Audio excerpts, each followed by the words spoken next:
Welcome to the finalist review of the Maven Pizza Challenge. This was another incredibly successful challenge. It actually gave the Space Challenge, which was the last one, a run for its money, almost reaching its mark of nearly 500 entries. But of those entries, we selected the top 10 finalists, which we're going to showcase now, and then we're going to vote to select a winner. But before I do that, I do want to quickly go over the challenge prompt and talk about some of the nuances in the dataset this time around. Now, the task, as stated in the challenge, was to share a single-page dashboard based on Mario Maven's questions that he outlined in an email to help him improve the restaurant's operations. Now, those questions were: what days and times do we tend to be the busiest? How many pizzas are we making during peak periods? What are our best and worst selling pizzas? What is our average order value? And how well are we utilizing our seating capacity? And this was assuming that the restaurant has 60 seats and 15 tables. And that last one was actually interesting because nothing in the data set actually outlined when a seat was occupied. All the participants had to work with was the time that each order was placed, since each order actually corresponded to one table. That much was outlined in the challenge prompt. So it was interesting to see the different assumptions that people made and the approaches that they took to answering this question. So that was the task for the challenge entrance. Our task now is to talk about what made these finalists stand out and try to find the one that stands a little taller among the rest and declare him the winner. So let's get us started. All right, so I'll kick it off with Carmeli's submission here. Overall, very nice and clean, really easy to follow. I think they did an excellent job eliminating clutter and noise from the visuals and really drawing attention to those key data points. So very easy to see those high and low points in the bar and column charts, those outliers in the scatter plot in the bottom of the report. One thing that's minor, but I really appreciated, is that they called out any assumptions and caveats as part of the analysis, which I think is really smart, and it helps us kind of interpret the report as viewers. I really like the labor analysis chart on the bottom left. It really clearly identifies that insight that reducing hours, specifically 9 to 10 a.m. and 10 to 11 p.m., could really help Plato's reallocate their labor towards the rush hour periods, right? So like the 12 to 1 lunch hour and the 5 to 6 dinner hour. Also, very solid work on the seating capacity analysis in the bottom center of the report. And one thing I really liked about this, we saw a very similar analysis with the scatter plot visual from a number of participants.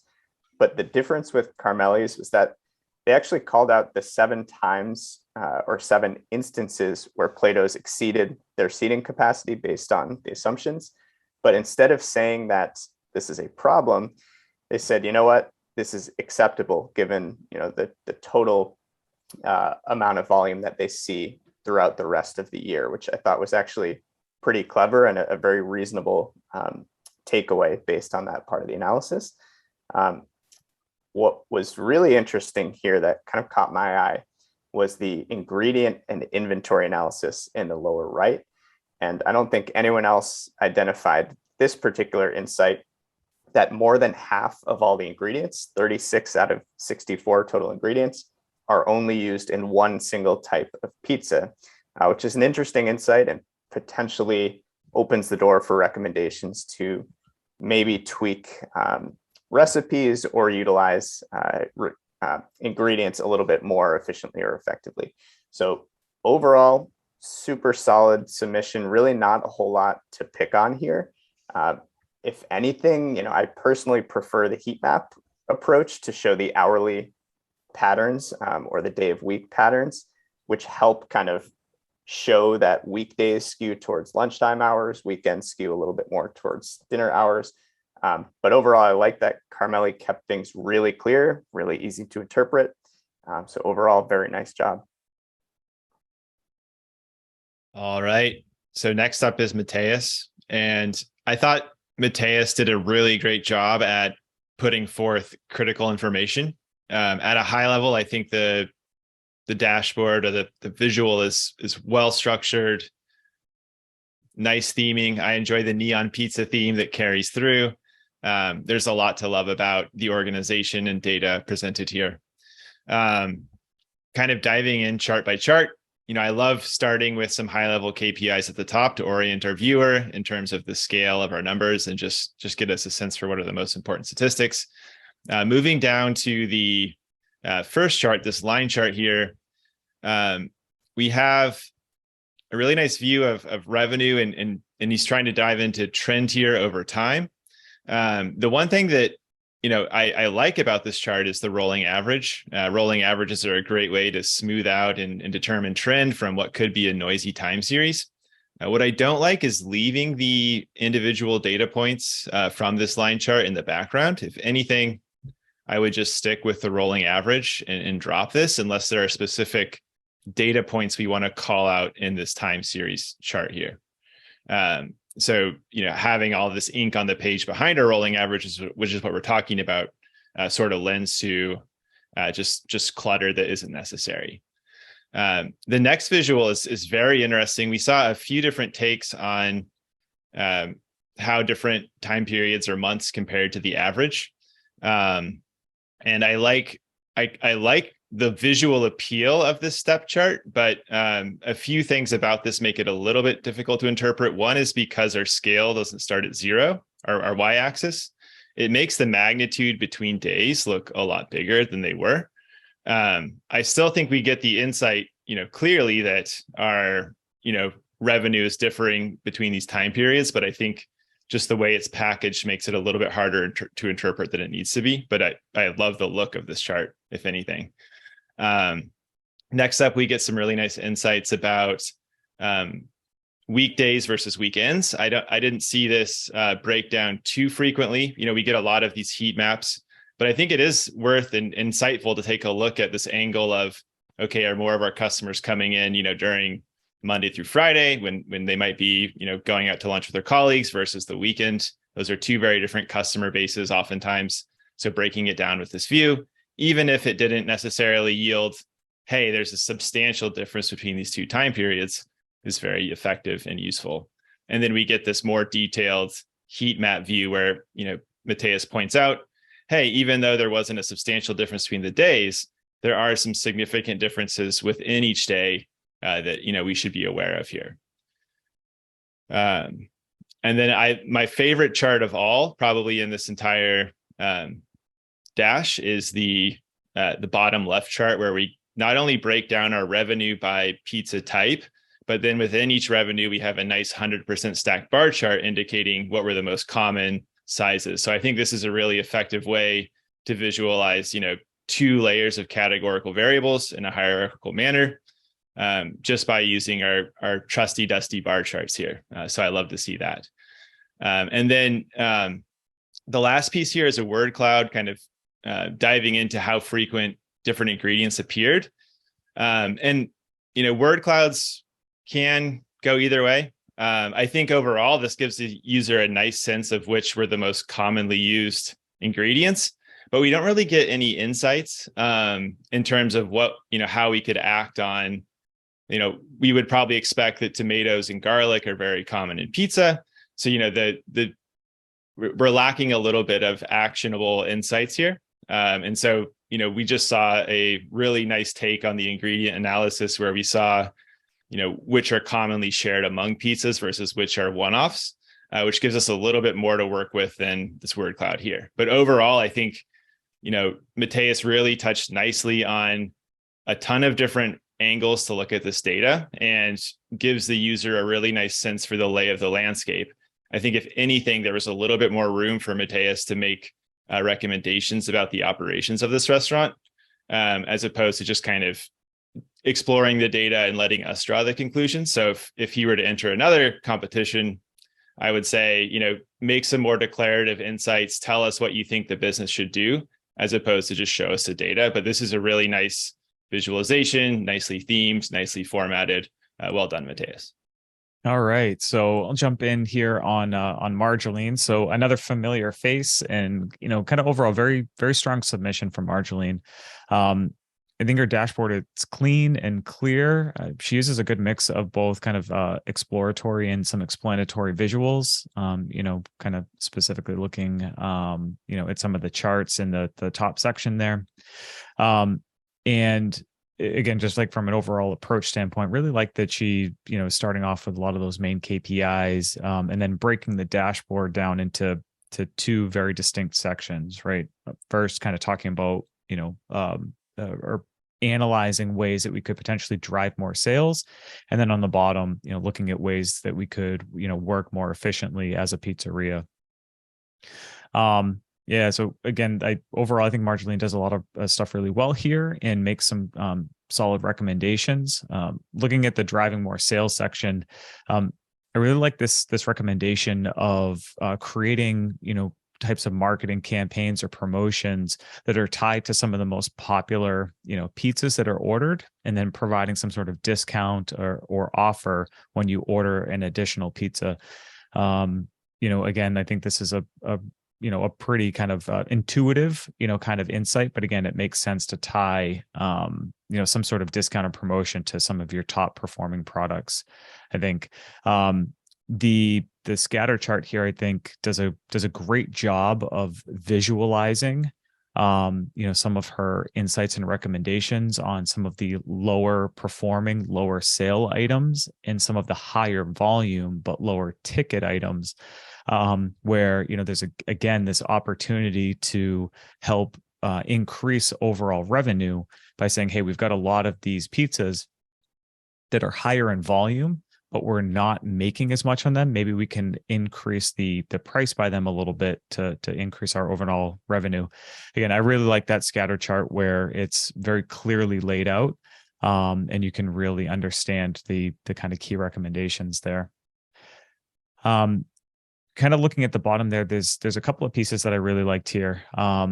First, I really liked the overall sections within the heat map. So looking at, overall day of week column and then overall time of day column. I didn't really see many other people doing this, but I think that this kind of helps put a nice little point on, or helps the, Mario, potentially look at this and say, okay, here are my busiest times a day, here are my busiest days a week, and really clearly understand that at a glance. The other piece here that I really liked was the donut chart. I specifically like the call out for the extra and extra large pizza performance, and think that it's a smart recommendation to basically say, hey, while the volume here is comparatively smaller compared to the whole, people really do want this extra large Greek pizza, right? And we can see that, in some of the other charts here on the dashboard, like in the decomposition tree. And again, I like that Marjolaine is recognizing that and is saying like, hey, while this category is relatively small, it's still very important. And, we can actually optimize this here. So overall, I think Marjolaine did a great job here, makes some really strong and sound recommendations. So great job, Marjolaine. So I'm going to jump in with Adam's entry over here. Visually, this is probably the most appealing entry in the entire challenge, at least for me. So I think everything about the design of this thing is very deliberate. And we actually see how the colors on the background picture complement the colors that are used in the comments sections and in the visuals themselves. We've seen a lot of these entries where the background pictures just take away from the data, they take away our attention and don't really add nicely into the whole thing, but this is definitely not the case here. So Adam really did a very good designer work in this entry. The layout is also a very natural top to bottom that is easy to read. We have some high level data up top, and then he moves on to answer the challenge prompts. Peak periods are identified with I'd say a heat map, sort of. And even though we saw quite a lot of heat maps in the challenge, Adam really makes it a unique heat map. He uses the size of the bubbles and the colors of the bubbles to represent the number of orders and pizzas, respectively. The visual really does pack a lot of information in not too much space. And then he follows with some recommendation over to the right-hand side. So for the performance piece, another somewhat unique thing here is that he doesn't actually provide any analysis in terms of explicit data that we can see in a chart. He just goes on to call out the best and worst performers, and his recommendation is actually packed right here in this section, where he just bluntly says, these are the pizzas that we need to get rid of because they're simply not performing. A little bit on the top level, but still, I sort of liked it. The methodology he uses for the seat utilization is another thing here that is fairly unique, I would say. So unlike the usual assumption of we've seen one order equals one person equals 1 hour, he actually goes down to break this down in a manner that assumes that large pizzas and above are actually ordered by more than one person. So this is something that isn't very common. And based on this assumption, he came out with the conclusion that for the most part, the restaurant is near capacity, but he does identify, especially during the peak hours, some items where we had lack of capacity, so to say. If I had to give some constructive feedback, it would probably be to include a little bit more of top-level data. So we've seen folks enter details about the number of categories, number of unique pizzas that a restaurant has to offer. And I think this kind of data would really nicely complement everything that we are seeing here. And I would probably pay attention to the 133.2 number that we see above. This number actually assumes a 365 day of the year, whereas if you take a deep dive into the data, you would see that this is not actually the case. The number of the working days was lower. It doesn't change the result by much, but it is definitely something to pay attention to pay attention to moving forward. But overall, I really like this entry. It's a really strong designer work, and great job, Adam. Marco's entry really stood out to me because some of the insights that he found were not only unique, but they actually went against some of the recommendations that most people were making in the challenge. So if I start at the top, he's got some of the main KPIs, and then he digs into an analysis of the peak periods in his heat map that you can see, with the recommendation here being that they reduce their opening and closing hours, which will only ultimately impact revenue by around 1.5%. So I think the context there was really nice, even if the heat map is something that most people also did.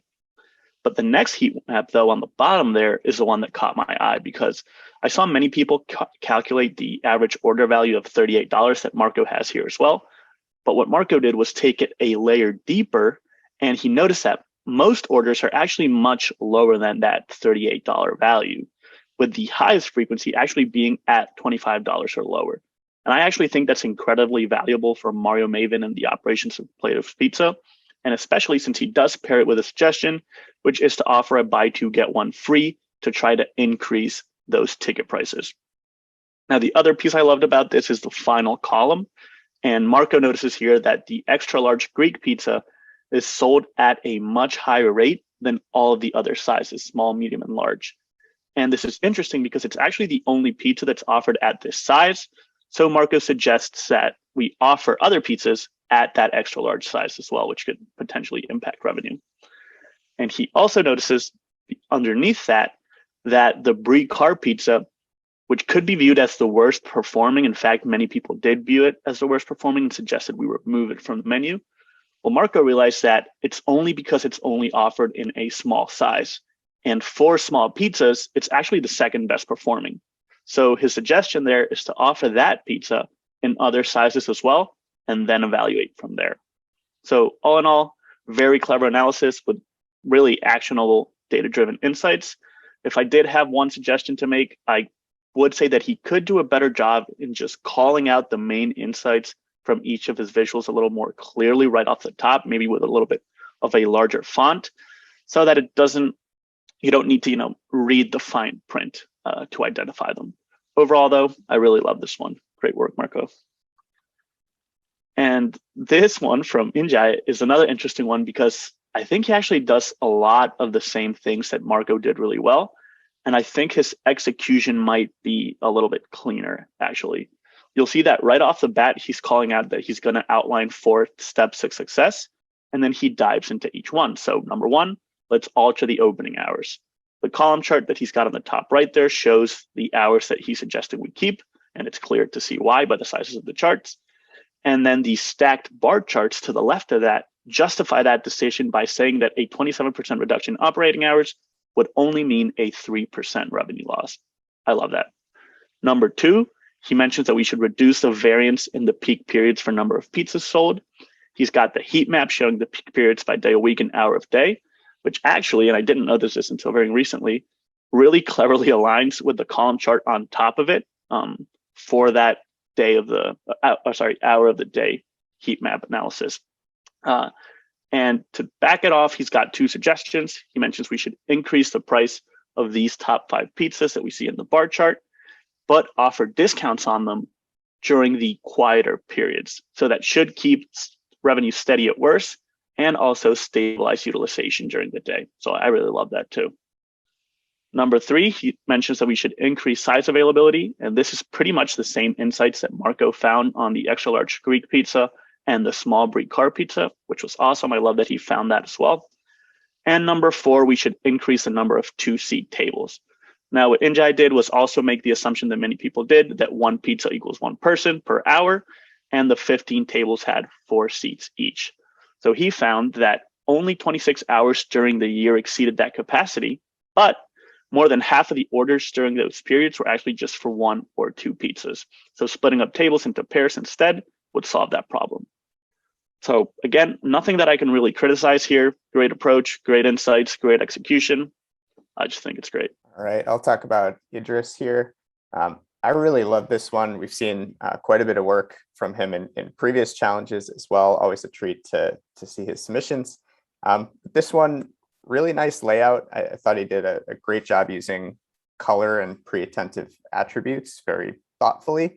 So that bold text that maps to visuals, he's highlighting key data points very effectively.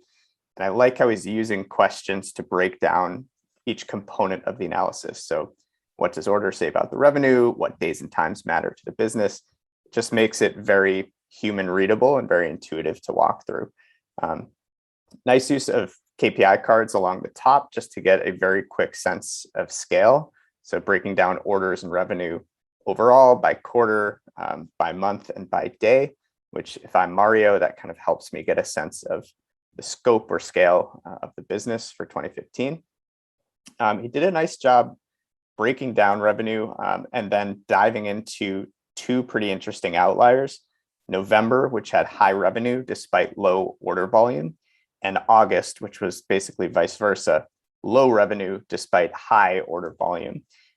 He tells the story well. He kind of shows that scatter plot with a line and pretty high coefficient there to show that relationship between orders and revenue. Not surprising. And really kind of points out that the difference comes down to just the average order value, or AOV, in those 2 months. My only bone to pick with that is that it uses a lot of dashboard real estate, and it doesn't really get at that nugget or that actionable driver of why that's happening that we can leverage into an insight or recommendation for the business. But scrolling down a little bit, I'll say that I think this is the best heat map, definitely, that I saw in this challenge, perhaps the best heat map I've seen in any challenge, period. And I know it's a strong statement, but the reason I love it so much is that he took kind of that same standard approach, breaking down day of week and hour of day, which I thought is very effective in itself. But then he took it a step deeper, and he broke that down into categories. So peak, busy, moderate, and calm, based on the order per hour percentiles, which I thought was a really smart, really clever approach. And it makes the insights just come to life in a way that they don't quite when you're looking at the traditional color scale with a heat map like this. So I absolutely love that visual. Definitely my favorite part of this report. Other things to note here, the holiday callouts were pretty interesting. Not many people noticed this. In fact, 2 out of the top 4 order days with more than 100 orders per day were holidays. I think it was Thanksgiving and Independence Day. And then he kind of ties it all up with some really nice call to action, actionable recommendations to back up the whole analysis. So really fun report to read. I enjoyed this one a lot. I think my only constructive criticism is that it's a little bit text heavy, and there is a lot of the focus on that November and August AOV story, which I didn't think contributed a ton to the final outcome or recommendations. The only other thing I'll call out here is that he didn't address the seating optimization part of the challenge task, which I think had he dug into that and maybe reduced emphasis on the AOV story, I think that may have been a good optimization for his report. But overall, I'm nitpicking. I thought he did a great job, as always. And yeah, really solid work. All right. So up next, I'll take Gerard Duggan's here. I think he's a first-time participant in the challenge. So welcome, Gerard. Oh, no, I'm just kidding. So anybody who's watching this video for the first time, Gerard is a kind of, perennial or, continual participant in these challenges. He's actually been hosting or started to host some kind of feedback sessions for people. And so if you're looking for somebody that's great to follow on LinkedIn, that could potentially help you out with some great ideas or help you out with your own dashboards, Gerard is a great, really amazing resource for that. So make sure to check out his other works and jump into one of those sessions if he continues to host those. So again, kind of high level approach here. I really like Gerard's dashboard. Again, that kind of top down section by section layout. It makes, everything really easy for Mario Maven to understand, and, kind of highlight those key takeaways, as well as each of the kind of topics for the follow-on recommendation section. So from just a visual appeal and organization standpoint, I thought this was very clearly and cleanly laid out. First section here with the recommendations, it's all about, the utilization of the seating. And again, like we've talked a little bit about this, but based on the data that was available in the challenge and, assuming that the pizzeria had 15 tables, he digs into that kind of table utilization based on the volume of the customers. And I think that the scatter chart here actually does a pretty good job of illustrating the point that while there was only, one day where the volume of customers in the store exceeds their total capacity, he's kind of pointing out here that, that the pizzeria, based on their seating configurations, still may have some utilization challenges that need to be solved, right? He clearly outlines these assumptions at the bottom of this section in the italicized text, where he's, basically assuming that one table has 4 chairs and all that. So again, I think that this visual and the insight does enough to clearly say, hey, we don't have enough seating based on how we're kind of assuming that the pizzeria is set up. To the right of that with the donut chart, I think this becomes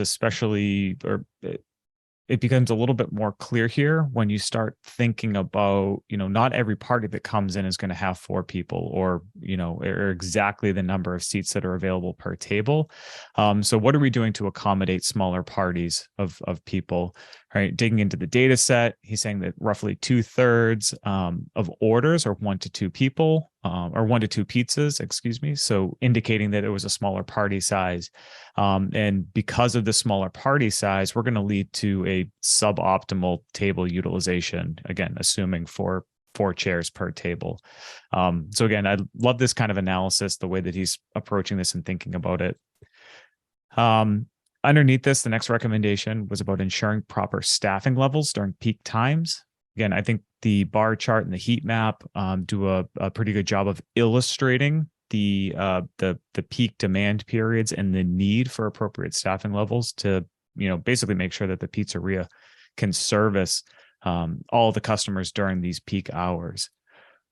One thing here, if I'm being really critical about this, again, taking into consideration Gerard and some of his performance and how much he participates in these challenges.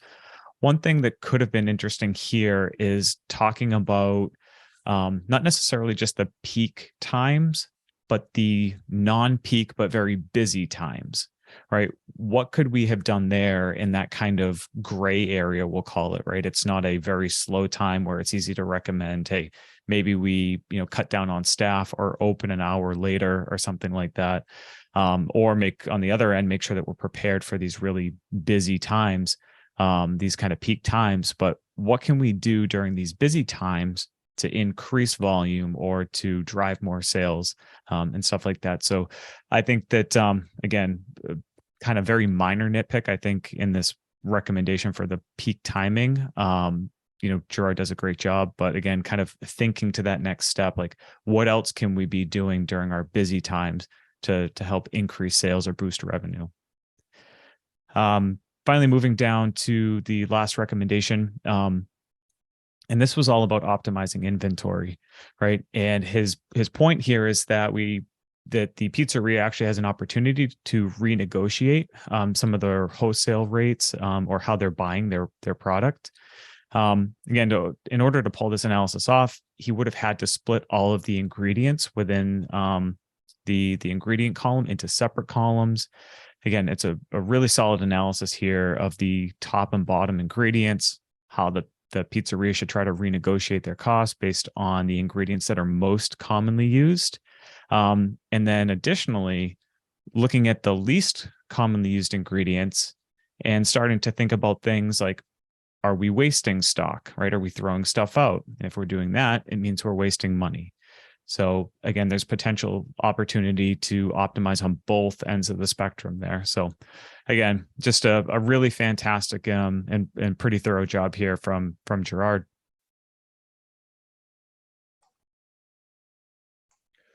So I'm going to take Zhang's entry. Zhang's entry is actually mostly about focus. So she does a lot of Pareto style analysis and focuses on the top revenue generators. Obviously, we have at the upper left hand corner, we have not a lot of real estate spent to just bring us the top level indicator so we can understand the scope and the size of the business. But from there, she really digs into these top revenue generators. We can see these column charts that focus on the top 80% by category. So she calls out the sizes actually in this case that form these 75 to be exact percent of sales. And to the right hand side, she calls out that this is on product level, that the number of sales, so the quantity, doesn't necessarily translate into equally high revenue, indicating very obviously that there are differences in pizza pricing, which makes a lot of sense. So from there, she again focuses on top 45% of revenue generators on a product level. So on a pizza level, we see these very fancy tables where she packs a lot of details about the individual sales of these pizzas. If I'm honest, one thing that I would call out here that this report actually looks a lot like a C-level report, so something that a C-level executive might look at, and this level of detail may just be a little bit too much for it, in my opinion.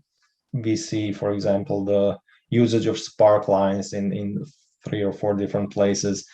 And when you look at the report, you have to zoom in, you have to dig in, like to take a deep dive into everything that's given in those tables.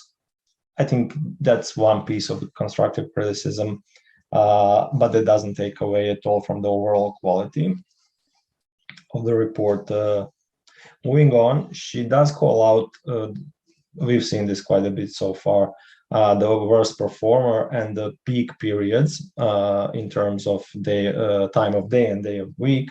But what I really like here, and what I didn't see in any of the other entries, and what I cannot emphasize enough how much I like this report, is the cross-selling analysis that we see in the middle section here. So she actually identifies the combos, the types of pizzas that were purchased together, and she counts the number of instances that she will later use as a recommendation in her closing arguments. That part actually is something I also rather like about this report. She has a very thorough and very complex recommendation section. She actually split it in two parts. She recommends operational improvements, but also she recommends product improvements. Some of these things we've already seen. So she recommends shortening the working hours, and also based on her cross-selling analysis, she recommends some potential deals or promo periods that could be offered to customers to increase revenue. I really like this report. I would like it even more if it had just a little bit more structure. As it is, one has to really dig into each visual separately and try to figure out what's what. Again, seeing it as a sort of, for the most part, C-level report, I think just a little bit more structure would go a long way. But that's really a minor detail. I really like this entry from Zhang. Great job. Yeah, I'll take Manikandan. I love a lot of the KPIs in this dashboard. It's clear Manikandan did a lot of work into the important operational statistics for restaurants, and that shows with some of the metrics that we see in this dashboard that we don't see in others. But overall, just starting at the top, I like this concept of splitting, these areas of opportunity into where we can optimize workload versus where we can improve opportunities. And at a high level, I track with this. I think we could have maybe defined this a little bit more just so it's clear. I'll talk about one instance where it might not be quite clear why we made those distinctions, but overall, I really like, if I'm the executive or the leader of this company, giving me spelling it out for what, where my areas of opportunity are and how they differ, so I can think about them and compartmentalize those and make decisions based on those and with that mindset. So I think that's a really clever way to frame the metrics in here. Another metric. So one of the metrics that Manikandan calculated that we don't see elsewhere is how many minutes, every 12 minutes we're preparing a pizza essentially at this restaurant. And that's a really interesting metric because, if we see this number go down, it means our sales volume is going up. And if we see it stop going down, maybe there's some operational constraints that we need to solve before we can, make more pizzas per hour, et cetera. So it's a really interesting metric. And I think it's really cool that he took the time to, back into this metric based on all of the time available in our data set here. We then move on to some of the seasonal analyses, for example, a weekday analysis. And I think most folks would do a bar chart showing the total number of pizzas, but actually I like this kind of scale diagram where it's just each day is an individual cell, and then we color the most frequent or least frequent accordingly. And then I also like how Manikandan broke down the time periods of the day. So we've seen the heat maps where we see, spikes during the lunch hour, a lull during the midday before picking back up against dinner time. So Manikandan sort of compressed that down into, these periods: lunch, dinner, happy hour, late night. We have these 4 distinct time periods that he kind of bucketed together to allow us to clearly see where the bulk of our sales come from here. I think it's also interesting to show these time periods by the size of pizzas, but this is where I might do something like 100% stacked bar chart as opposed to just the absolute value of orders here. And the reason why is because we've already established in this visual to the left that, our lunch and dinner hours are more popular. So showing the absolute scale here sort of detracts from us being able to understand if there's variations in the sizes ordered by here. So it'd be a little bit more clear if this was 100% stacked bar chart. Probably my favorite part about this dashboard, and maybe my favorite metric across all of the dashboards, is this RevPash. And so this is a metric that I'd never heard of before seeing this dashboard. But revenue per available seat hour is essentially a metric of both capacity, how well are we doing based on the seats we have available, and how much money are we getting out of each of those seats. And so as a single North Star metric for companies to optimize, this not only helps them optimize revenue, so it, whether a seat is filled or not is calculated in this, and then how much, is each seat purchasing. And so if we get this up, we're either raising our capacity, increasing our sales to individual customers, or both, which I think is a really fantastic metric. And, I think it shows that Manikandan did some really good research into the metrics that are going to be important to restaurants. And I think, so I love seeing when analysts, go outside, get some domain expertise and bring that back into their dashboards. And this is a really excellent example of that. And so I don't know if 3.17 is good, but as a decision maker, I know that if we're increasing this number, it means we're, performing better as a business. And if we decrease this number, we might need to figure out how to get more customers in the door or get them to get bigger checks. Then we dive into a nice analysis. I think this is a really clean way to visualize just which are our most popular pizzas and which are our least popular pizzas. And so I mentioned that there was one area where I wasn't quite sure where the workload versus opportunities piece came into play. And so this is where that crops up. Like, I'm not sure, we have our busiest pizzas are where we can optimize workload. So I kind of understand that, hey, if we're making a lot of these pizzas, is there a way we can make them more efficiently? But then the least selling pizzas are the opportunities bucket based on this color coding. And I'm not quite sure, what the distinction is there. So I think if we had taken the time to define exactly what those are, maybe I'd be more clear. But overall, like, regardless of that red blue distinction, I think this is a really nice way to visualize, our top selling and least selling SKUs. And then finally, this is another very creative way to look at this occupancy metric in the bottom right here. So he essentially calculated the percentage of seats taken by hour during the day, with a nice baseline of our average occupancy is about 19% or so. And this just gives us another view into those time periods, but really tells us how full our restaurant is at any given point in the day, which allows us to understand where there might be opportunities. The biggest piece of feedback on this dashboard is I think there are some really great operational metrics involved here. And I think it's clear Manikandan did some really great research into the industry. And overall, when I look at this dashboard, I have a very good sense for basically how we can optimize the business based on the metrics in this dashboard. And then just in a few places, there's a little bit of polish with the text that I think could be delivered. So again, focusing on, let's look at those sales by pizzas. It says pizza contributed 5% of overall sales.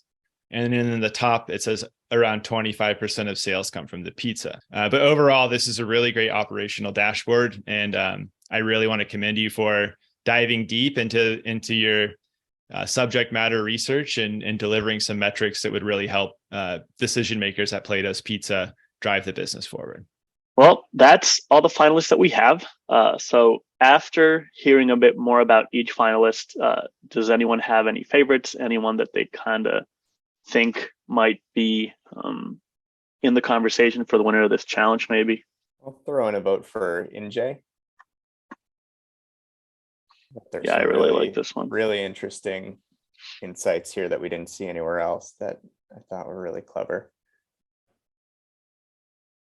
Yeah, I really like Manikandan's as well. I think when building the challenge, this was the type of entry that I had in mind, especially when I was writing Ask Mario Maven. I was more looking for an operations dashboard, and to Chris Brule's point, that I can kind of track and see, where I need to focus to improve, operations, which was the challenge task, versus a more, recommendation driven and kind of report style that we are looking for in some other challenges. That said, I do think the ones with recommendations are just as valuable in this scenario. It's just, this was kind of what I imagined. I think he did it really well and with some really clever industry metrics. The RevPash metric is actually the only reason why I included the seats, because since they had no, you couldn't really tie them to any of the data.